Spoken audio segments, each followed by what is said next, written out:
제가 말씀과 함께 90페이지를 읽겠습니다. 하나님께 드릴 때는 가장 좋은 것으로 드려야 합니다. 또한 어떤 이유에서든지 다른 신을 섬기고 절하는 것은 하나님께 가증한 일이 됩니다. 이런 일을 행한 자는 성문으로 끌어내서 돌로 쳐 죽여야 하는데 두세 사람의 증언으로 판단합니다. 또한 증인이 먼저 죄인을 돌로 쳐서 백성들 가운데 악을 제거하게 합니다. 성중에서 서로 간에 고소하여 판결하기 어려운 일이 생길 때는 하나님께서 정하신 곳으로 올라가서 제사장과 재판장의 판결에 따라 행합니다. 하나님 앞에 서서 섬기는 제사장이나 재판장의 판결을 듣지 않으면 그 사람을 죽여서 이스라엘 중에 질서를 세웁니다. 백성의 왕이 되는 자는 병마를 많이 두지 말고 아내를 많이 두지 말고 자기를 위해 은금을 많이 쌓지 말아야 합니다. 뿐만 아니라 율법서를 평생 자기 옆에 두고 읽어서 여호와 경외하기를 배우고 율법의 모든 말과 규례를 지켜 행해야 합니다. 아멘. 그래서 오늘 우리가 첫 번째로 기도하실 제목은 함께 책임을 지는 공동체가 되게 하소서입니다. 함께 책임을 지는 공동체가 되게 하소서. 오늘 본문을 읽어 내려가다 보시면 오늘날 상식으로는 도저히 용납될 수 없는 좀 잔인한 장면들이 소개되고 있습니다. 바로 5절에 나와 있는 이 투석 사형입니다. 투석 사형. 이 투석 사형은 군중들이 사형 선고를 받은 자에게 죽을 때까지 돌을 던지는 형벌이죠. 오늘의 시각으로 보면 이보다 더 야만적인 형벌은 없지 않을까 싶은데요.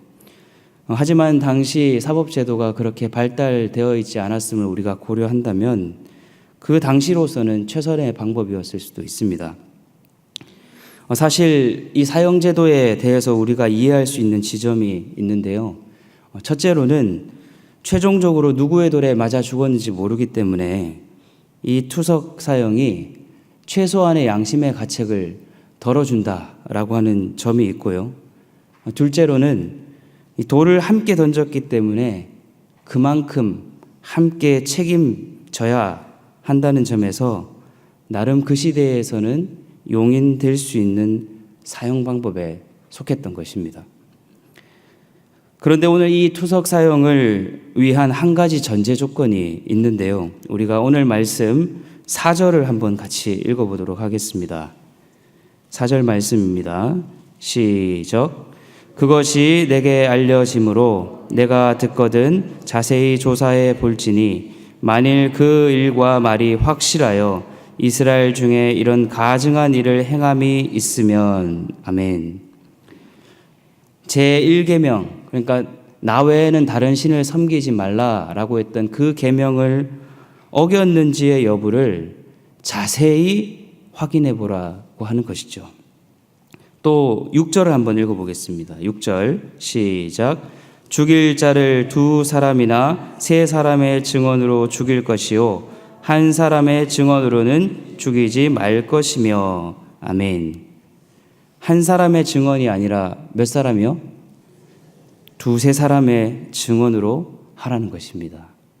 다시 말해서 이 1계명을 어긴 사람에게 그 돌을 던지는 사형을 집행하기 전에 그만큼 주도 면밀하게 조사를 해서 신중하게 결정하고 그리고 내린 결론과 이 형 집행에 대해서 한 사람이 아니라 그곳에 모여 있는 백성들이 연대 책임을 져라는 뜻이 되겠습니다. 결국에는요, 이 하나님의 공의와 정의를 바로 세움에 있어서 어느 한 사람의 판단만으로는 불가능하고 서로 책임질 수 있는 공동체를 통해서 그 하나님의 공의와 정의가 다시금 세워질 수 있다라고 하는 뜻이 되겠습니다. 그렇게 하나님께서는요, 이 백성들이 서로를 책임져 줄 수 있는 관계로 성장하기를 원하십니다. 8절부터 13절까지의 내용도 마찬가지입니다. 이 중앙재판소를 성소에 둬서 평신도 재판관들과 또 제사장 재판관들이 함께 이 제기된 송사를 심판하죠. 모두가 이해할 수 있는 상식으로 서로 연대하여서 그 결과에 대해서 함께 책임을 지게 하는 것, 이것이 바로 하나님께서 백성들에게 원하시는 것이었습니다. 하나님의 공동체가 하나님의 뜻에 어긋나지 않으려면 공동체의 일원들이 함께 책임을 나누어 갖는 그런 책임의식이 필요합니다. 사도 바울도 갈라디아서에서 너희가 서로 짐을 나누어지라 라고 말했습니다. 우리는 서로의 짐을 나누어질 때 하나님 안에서 더 깊은 성장을 이룰 수 있습니다. 신앙이라고 하는 것은요, 하나님 안에서 각 개인이 얼마나 기도를 많이 하고 또 성경을 많이 본다고 해서 그렇게 단순하게 성장하지 않습니다. 진정한 신앙 성장의 공식은 하나님 앞에서 얼마나 공동체가 서로의 책임을 나누어 지고 또 함께 짐을 나누느냐에 달려 있는 것입니다.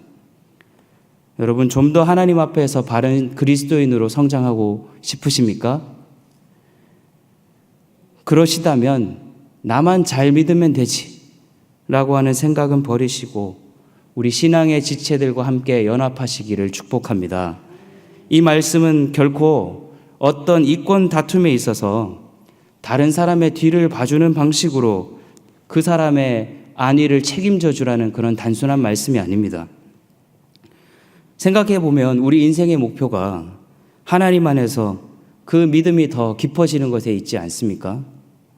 내 옆에 있는 동역자가 하나님 앞에서 올바르게 설 수 있도록 챙기고 또 그들이 하나님 안에서 행복한 삶을 살도록 돕고 때로 고난에 처해 있다면 날이 선 비판보다는 따뜻한 위로로 다시금 이렇게 세워줄 때에 우리는 더 깊은 차원의 신앙인으로 살아가게 될 줄 믿습니다. 그래서 이 새벽에 기도하실 때에 하나님, 나 혼자가 아니라 함께 책임을 나누어 갖고 함께 성장할 수 있게 하여 주시옵소서. 그렇게 기도하시기를 간절히 소망합니다. 두 번째로 기도하실 제목은 예외 없이 하나님의 말씀을 가까이 하게 하소서입니다. 예외 없이 하나님의 말씀을 가까이 하게 하소서. 여러분, 이 문장에서 강조점이 어디에 있을까요? 예외 없이에 있습니다. 따라해 볼까요? 예외 없이. 우리가 신앙생활 하다 보면 가끔은 그런 요령을 피우고 싶어질 때가 있죠. 성경을 읽을 만큼 읽었으니 이제 그만 읽어야지. 신앙생활 오래 했으니까 말씀 이 정도 읽어도 돼.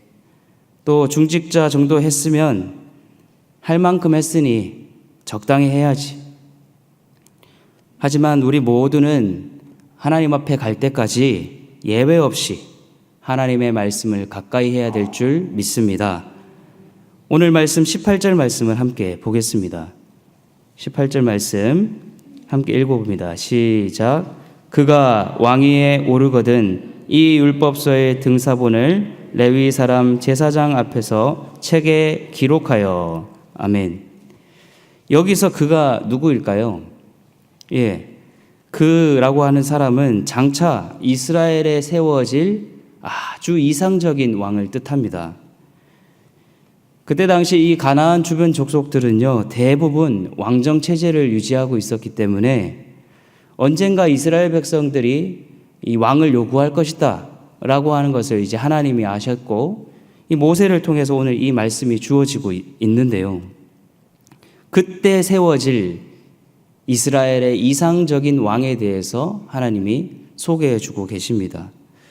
그래서 14절부터 24절까지는요, 이 신명기에서 말하고 있는 이스라엘의 이상적인 왕이 어떠해야 되는지에 대해서 이야기하고 있습니다. 여기서의 핵심은요, 그 왕도 예외 없이 하나님의 말씀을 가까이 해야 된다라고 하는 것입니다. 그때 당시 가나안 족속들의 왕은요, 병마가 얼마나 많은지, 창고에 금은 보화가 얼마나 많은지, 또 후궁들은 얼마나 많은가에 따라서 그 힘과 권력을 유지할 수 있었습니다. 하지만 장차 세워질 이스라엘의 왕은 이런 세속적 기준에 부합하지 않아도 되고 오히려 얼마나 하나님의 말씀을 가까이 두느냐에 따라 그 왕권의 지속성, 그 왕권의 생명이 달려있다라고 하는 것입니다. 우리 함께 19절의 말씀을 함께 읽어보겠습니다. 시작. 평생에 자기 옆에 두고 읽어 그의 하나님 여호와 경외하기를 배우며 이 율법의 모든 말과 이 규례를 지켜 행할 것이라. 아멘. 평생에 자기 옆에 두고 하나님의 말씀을 읽어야 됩니다. 그렇게 될 때에 20절에 잘 나와 있듯이 그 왕의 자손이 왕위에 있는 날이 장구하리라고 말씀하십니다. 그렇습니다. 이 이스라엘의 왕도 예외 없이 이 말씀을 가까이 해야 하는 것처럼 우리들 역시 신앙의 연수와는 상관없이 어떤 상황 속에서도 하나님의 말씀을 가까이 해야 될 줄 믿습니다. 여러분, 이 말씀을 가까이 한다라고 하는 것이 무슨 뜻이겠습니까? 말씀을 가까이 한다라고 하는 것은 그 말씀대로 사는 것입니다. 이스라엘 왕이 말씀을 가까이 함으로 교만하지 않게 되고 또 하나님의 명령을 하나도 어김없이 지키게 되는 것처럼 말씀을 가까이 한다는 것은 말씀이 삶에 녹아져서 순종하게 된다라고 하는 뜻입니다. 생각해 보면 오늘날 우리가 가만히 있어도 하나님의 말씀을 들을 수 있는 세상이 됐습니다. 가만히 앉아서 스마트폰 몇 차례 두들기면 우리가 하나님의 말씀을 들을 수 있지 않습니까? 리모컨으로 TV를 켜도 자연스럽게 하나님의 말씀이 흘러나옵니다. 우리가 노력하지 않아도 우리는 하나님의 말씀에 노출되어 살고 있는 것이죠. 그러나 그것이 진정 말씀을 가까이 한다라고 하는 말의 뜻일까요? 그렇다고 하기엔 뭔가 좀 부족하지 않겠습니까? 물리적인 거리를 가까이 하는 것을 넘어서서 그 말씀이 얼마나 내 삶 속에 실현되고 있고 실천하고 있는가가 중요한 것입니다. 또 우리가 생각해야 될 점이 하나 더 있습니다.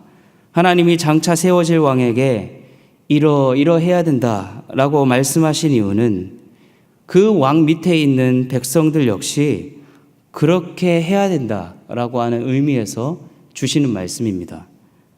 학교 선생님이 반장에게 모범을 보이기를 기대하시는 이유가 무엇이겠습니까? 그 학급의 아이들이 본받기를 원하는 것이죠. 말씀대로 살아가는 나의 모습이 또 다른 누군가에게 영향을 주어서 그로 하여금 그 말씀이 말씀되도록 살아가게 한다는 것입니다. 제가 섬기고 있는 청소년 부서에서 아이들이 찬양을 하다 보면 그 앞에 무대에서 찬양을 열심히 하는 여자아이들의 모습이 보입니다. 가끔씩 그 아이들의 얼굴과 사랑하는 제 두 딸의 얼굴이 이렇게 오버랩 될 때가 있어요. 아직은 갓난아기에 불과한 우리 아이들이 언젠가 저렇게 스스로 하나님을 주인으로 고백하는 날이 오게 되지 않을까? 그런 감상에 젖어 있다 보면 내가 하나님을 잘 믿어야지, 내가 하나님의 말씀대로 살아야지 라고 하면서 다시 정신을 차립니다. 그렇습니다. 예외 없이 우리는 하나님의 말씀을 가까이 해야 합니다. 그 말씀을 실천할 뿐만 아니라 우리가 말씀을 지키는 그 모습을 통해서 우리의 다음 세대들 역시 하나님의 말씀을 목숨처럼 귀중하게 여기게 될 줄 믿습니다. 여러분, 오늘 한국교회를 보십시오. 교계 안팎에서 들려오는 이 가슴 아픈 소식들을 들으면서 우리는 전부 다른 사람들을 탓하기 바쁩니다. 내 탓이요 라고 하는 그런 자성하는 어른들을 별로 많이 못 봤습니다. 내가 말씀대로 살지 못했구나. 이제라도 바로 잡고 말씀대로 살아야지. 이런 고백들이 넘쳐나야 우리 교회에, 또 이 한국교회에, 우리 다음 세대에 희망이 있지 않겠습니까? 말씀을 가까이 할 뿐만 아니라 그 말씀을 실천하고 그 모습 그대로 우리 자녀들에게 신앙의 절개를 물려줄 수 있는 저와 여러분 되기를 간절히 소망합니다. 이 시간, 이 새벽에 함께 세 가지 기도 제목을 가지고 함께 기도하겠습니다. 첫째로, 서로의 책임을 함께 지는 공동체가 되게 하여 주시옵소서.